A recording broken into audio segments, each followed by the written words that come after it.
Milo. Si Milo ay happy na kasi nakagawa na siya ng chocomucho sa labas ngayong gabi. Kaya pala kanina sad and lonely. Yung pala may something na bumabagabag sa wetbox niya. So now, lumabas si Milo. Ayan. At syempre, gumawa na to ng chocomucho sa labas. Kaya syempre, to the rescue ako. Ako nang bahala sa kanyang chocomucho. Ililigpit natin sa labas at itatapon natin sa drainage. Milo! Milo! Hey, Milo! Uy, kamot ka na. Uy! Milo! Kamusta? Ha? Nox, relax. Ano, kamusta yung chocomucho mo doon? Ay, nako, ako na naman. Uy, wait lang, later ka naman ganyan.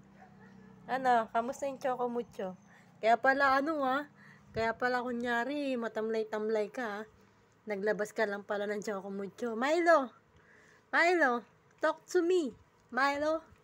Hey, what's up? What's up? Ayan, no? Kanina, tamlay-tamlayan. Tapos lumabas ng pinto. I'm sure may ginawa tong chocomucho. So, syempre, sino magliligpit ng chocomucho niya? Ako. Dadaspanin and then ilalagay natin sa drainage at bubuhusan ng tubig ulan. So, si Milo. So, ito ang kanyang ganap for today. And thank you for watching, everyone.